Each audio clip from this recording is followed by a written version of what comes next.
नमस्कार, आप देख रहे हैं फॉलो अप। मैं हूं सन्नी सारद और इस वक्त एक बहुत बड़ी खबर आ रही है।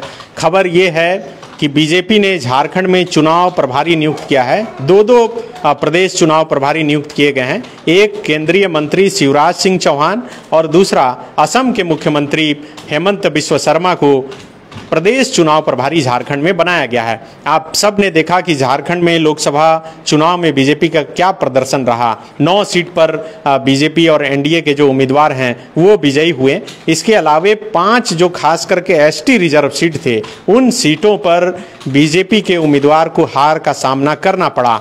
अब आज जिस तरह से चुनाव प्रदेश प्रभारी की नियुक्ति हुई है, उससे देखकर कहा जा सकता है कि बीजेपी लोकसभा चुनाव के बाद अब झारखंड में विधानसभा चुनाव की तैयारी के मूड में पूरी तरह से आ गई है। शिवराज सिंह चौहान एक बहुत बड़ा नाम, आप सब जानते हैं कि इस चुनाव में 8 लाख के करीब वोट से वो विजयी हुए और उसके बाद केंद्र में उन्हें जो है मंत्री बनाया गया।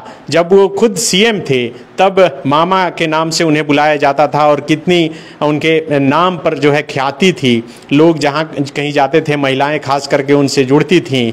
और दूसरा नाम जो हेमंत बिस्वा शर्मा का है, जो असम के मुख्यमंत्री हैं, चुनावी कैंपेनिंग भी दोनों झारखंड में आकर कर चुके थे लोकसभा चुनाव के दौरान। अब दोनों को झारखंड की जिम्मेदारी सौंपी गई है। लोकसभा चुनाव के बाद अब झारखंड में प्रदेश चुनाव प्रभारी बनाया गया है। हमारे साथ सूरज हैं। सूरज ही अभी खबर ब्रेक किए हैं, क्या जानकारी है? दोनों को प्रदेश चुनाव प्रभारी बनाया गया है। देखिए, हाँ, आप जानते हैं कि झारखंड में अगले 5 महीने में विधानसभा के चुनाव होने हैं।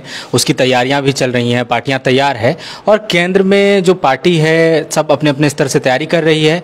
भारतीय जनता पार्टी, चूंकि जिस तरह का परिणाम इस बार आया है लोकसभा में और कई जगह पर नुकसान हुआ सीटों का, झारखंड में भी हुआ है, तो ऐसे में फूंक फूंक कर कदम रख रही है और इसी की कवायद समझी जा सकती है कि लोकसभा चुनाव को संपन्न हुए बहुत दिन बीता नहीं है, लेकिन पार्टी जो है अपने स्तर से तैयारी शुरू कर चुकी है। और इसी कड़ी में जो केंद्रीय कृषि मंत्री हैं, अभी अभी बने हैं शिवराज सिंह चौहान, जो मध्य प्रदेश के पूर्व मुख्यमंत्री भी रहे हैं, फायर ब्रांड नेता हैं, उनकी स्वीकार्यता जो है पूरे देश भर में है। खासतौर पर हिंदी पट्टी के राज्यों में वो पहचान के मोहताज नहीं है, हर जगह उन्हें सम्मान प्यार मिलता है। तो इस दृष्टिकोण को भी रखते हुए उनको प्रदेश चुनाव प्रभारी बनाया गया है। और हेमंत बिस्वा शर्मा, जो पहले तो वैसे कांग्रेस में थे, लेकिन 2021 से वो लगातार असम के मुख्यमंत्री हैं। 2015 में वो भारतीय जनता पार्टी में आ गए थे। इसके बाद से लगातार वो जिस तरह से कांग्रेस और बाकी विपक्षी दलों पर हमलावर रहते हैं, झारखंड में भी उनके कई दौरे आप देखेंगे लोकसभा चुनाव के दौरान हुआ, तो उनको सह प्रभारी बनाया गया है। तो जो बड़े और सशक्त लीडर हैं दोनों, और दोनों को ये जिम्मेदारी दी गई है। और अब जबकि 5 महीने चुनाव में होने बाकी है, तो एक तरह से कहेंगे कि जो संगठन के स्तर पर तैयारी जो पार्टी की होती है, उसमें कहीं ना कहीं बीजेपी आगे दिखने की कोशिश कर रही है। और इसी कड़ी में 2 फायर ब्रांड नेताओं को झारखंड में बड़ी जिम्मेदारी दी गई है चुनाव की। सूर्य बता रहे हैं कि 2 फायर ब्रांड नेता को बड़ी जिम्मेदारी झारखंड में दी गई है, क्योंकि अब यहाँ पर विधानसभा चुनाव होना है। फायर ब्रांड इसलिए बोल रहे हैं क्योंकि असम के जो मुख्यमंत्री हैं हेमंत बिस्वा शर्मा, आप सब जानते हैं कि किस तरह से वो लगातार खुलकर बयान देते रहे हैं।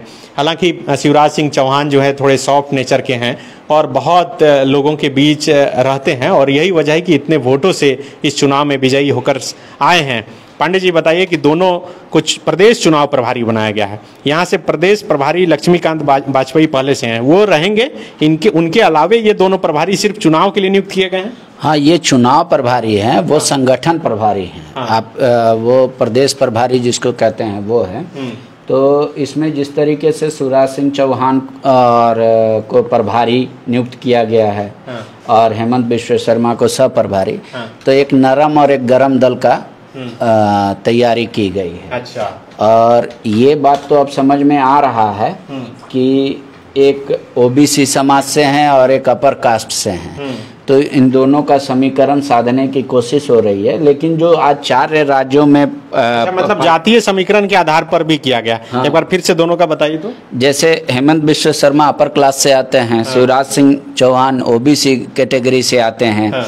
आप देखिए 4 राज्यों का बनाया गया, महाराष्ट्र, हरियाणा, झारखंड, जम्मू कश्मीर। इसमें आप देखिए सब केंद्रीय मंत्री को ही लगाया गया। एक पूर्व मुख्यमंत्री हैं विप्लव कुमार देव, जिनको हरियाणा का बनाया गया है। यहाँ एक केंद्रीय मंत्री हैं, एक मुख्यमंत्री हैं। जम्मू कश्मीर में जो चुनाव प्रभारी बनाया गया है कृष्ण रेड्डी को, वो भी केंद्रीय मंत्री हैं। महाराष्ट्र में जो भूपेंद्र यादव, अश्वनी वैष्णव को बनाया गया, दोनों केंद्रीय मंत्री हैं। तो उनका जो अनुभव है उसका लाभ लेने की कोशिश कर रहे हैं। और इस बार आपको बता दें कि मतलब सर्वाधिक जो कह सकते हैं वोट से जीतने के बाद ही, अलावा मध्य प्रदेश एक ऐसा राज्य है जहां पे ट्राइबलों की भी संख्या काफ़ी अच्छी खासी संख्या है, और वहां उन इतने साल राज्य करने के बावजूद भी ऐसा क्या सिस्टम शिवराज सिंह चौहान ने डेवलप किया कि एंटी इनकम्बेंसी नहीं हुआ। लोग मान के चल रहे थे कि मध्य प्रदेश में तोड़ के सरकार बनाई गई है, इस बार उसका परिणाम देखने को मिलेगा, लेकिन शिवराज सिंह चौहान ने उसको पलट दिया। दूसरी बात ये, जब सर्वाधिक माना जा रहा था कि अब तो वही मुख्यमंत्री बनेंगे, तब संगठन ने उनको दूसरे जगह का दायित्व दिया, लोकसभा लड़ाया और केंद्रीय मंत्री बनाया, फिर भी उनके तरफ से कोई आप बयान नहीं देखेंगे। दूसरी बात जो एक सबसे ज़्यादा वो आपको दिखेगी कि जो उन्होंने मुख्यमंत्री पद के बाद से कहा कि भाई हमको एक पेड़ लगाने का जो उनका प्रतिदिन का संकल्प रहता है वो लगाते हैं, उनके लिए जगह तय करना। लेकिन आप बताइए कि कितना फायदा होगा इन दोनों को चुनाव प्रभारी यहाँ पर बनाए जाने से? देखिए, फायदा तो निश्चित तौर पे होगा, क्योंकि शिवराज सिंह चौहान में एक खासियत है कि वो बैठक करते हैं तो 6 घंटे 7 घंटे कंटिन्यू बैठ सकते हैं। एक एक को इंडिविजुअली वो सुनते हैं, उसके बाद कुछ 1-2 लाइन नोट करते हैं, उसके बाद वो किसी निर्णय पे जानते हैं। मतलब आप कह रहे हैं कि लोकसभा चुनाव में जिस तरह से इसी कमरा में बैठक होते रहा, फिर बैठक होगी? हाँ, शिवराज सिंह चौहान जमीन पर कुछ होगा? नहीं, शिवराज सिंह चौहान के बारे में तो कहा जाता है कि वो कार्यकर्ताओं का नब्ज टटोलते हैं, उसके बाद कोई निर्णय लेते हैं। अब रहा हेमंत बिश्व शर्मा का, तो अभी जिस तरीके से उन्होंने कल ही घोषणा किया, वीआईपी कल्चर खत्म कर दिया कि मुख्यमंत्री आवास का, मंत्री के आवास का भी बिजली बिल स्वयं वो लोग भरेंगे। पहले सरकार भरती थी, बड़े अधिकारियों का, मंत्री का या फिर मुख्यमंत्री का। तो ये सब चीज़ है। और इसके अलावा जो उनमें एक माना जाता है कि उनको जो बीजेपी के कार्यकर्ता बताते हैं हिंदू हृदय सम्राट, तो वो उनका भाषण स्टाइल, वो सबको कैच करने के लिए, और इस बार भी सर्वाधिक जो डिमांड गया था लोकसभा में वो इन्हीं का गया था कि असम के सीएम की एक सभा कराई जाए। वो हर जगह घूम घूम के सभा भी किए, तो जो वो बात बोलते हैं वो एक तरीके से स्पष्ट तौर पे बोलते हैं। और रही बात कि वो काउंटर सवाल जो उनसे किया जाता है, चूँकि वो कांग्रेस के हैं तो वो उस बात को और मतलब अच्छे तरीके से रख पाते हैं। तो बिल्कुल पांडे जी बता रहे हैं कि दोनों का जो समीकरण है वो बहुत सोच समझकर बनाया गया, एक ठंडा एक गरम। और शिवराज सिंह चौहान जो मध्य प्रदेश के मुख्यमंत्री रहे हैं कई बार, और मध्य प्रदेश आदिवासी बहुल इलाका है, और वहाँ पर उनका फैक्टर किस तरह से काम कर रहा है, उसी को यहाँ पर आजमाने के लिए या फिर फ़ायदा लेने के लिए शिवराज सिंह चौहान को यहाँ का प्रभारी बनाया गया है। सूरज, आप बताइए कि दोनों को चुनाव प्रभारी बनाने से चुनाव में क्या फ़ायदा मिलेगा, क्योंकि दोनों तो लोकसभा के चुनाव में भी बहुत मेहनत की आके। देखिए, लोकसभा चुनाव में चीज़ें अलग तरीके से होती हैं, और उसमें क्या था कि वो चुनाव प्रचार के लिए आए, उन्होंने रैलियां की, सभाएं की। और यहाँ पर क्या है कि अब उनको तो उनका संगठन, हाँ, तो संगठन में बहुत उन्होंने काम नहीं किया। उनके लिए रैली की जगह तय थी, वो आए, लोगों को संबोधित किया और चले गए। संगठन में बहुत नहीं समझा, धरातल पर वो लोग नहीं समझ पाए। और अब क्या है कि वो बतौर प्रभारी और सह प्रभारी यहाँ पर रणनीति बनाएंगे कार्यकर्ताओं के साथ मिलकर। उसमें ना केवल लोकसभा चुनाव में सीटों के घटने की कारणों की समीक्षा की जाएगी, बल्कि कहां पर बढ़त हासिल कर सकते हैं इस पे चर्चा होगी।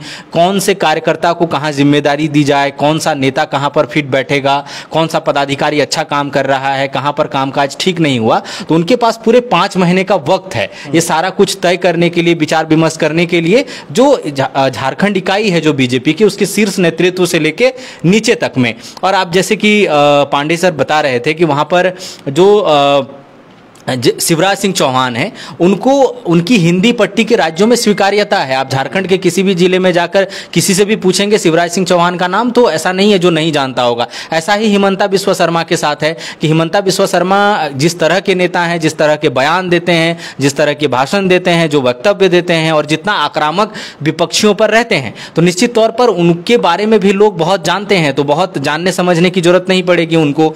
दूसरी बात है कि एक ऐसा नेता जो आक्रामक तरीके से चुनाव अभियान चलाएगा और एक जो संगठन को नीचे से ऊपर तक मजबूत करने पर काम करेगा कि नीचे के कार्यकर्ताओं से लेकर संगठन के लोगों तक कैसे समन्वय बनाया जा सके, कैसे बेहतर हो सकता है। दूसरी बात है कि शिवराज सिंह चौहान की अपनी प्रदेश में केवल किसी खास समुदाय और जाति के नेता के तौर पर उनकी पहचान नहीं है। पूरे प्रदेश में हर कोई उनको मामा कहकर कहता है। महिलाओं को लेकर उन्होंने जो योजनाएं चलाई उसको लेकर उनकी स्वीकार्यता महिलाओं में भी है और उन यहाँ की महिलाएं भी जानती हैं उनको। दूसरी बात है कि आदिवासी बहुल राज्य मतलब आदिवासी बहुल इलाके हैं कई मध्य प्रदेश में, तो यहाँ के जो आदिवासी संगठन हैं, नेता हैं, उनसे भी समन्वय बना सकते हैं। तो निश्चित तौर पर चूंकि 5 महीने पहले एक जो टाइमिंग भी है कि उनके पास पर्याप्त वक्त है कि वो जो भी लूप होल्स हैं जिसकी वजह से लोकसभा चुनाव का प्रदर्शन जो गिरा बीजेपी का, उन लूप होल्स को तलाश के वो ठीक कर सकते हैं और कार्यकर्ताओं को बेहतर जिम्मेदारी देकर उनको समन्वय के साथ आगे बढ़ा सकते हैं। तो बिल्कुल, जो दर्शक अभी हमारे साथ जुड़े हैं उन्हें फिर से बता दें कि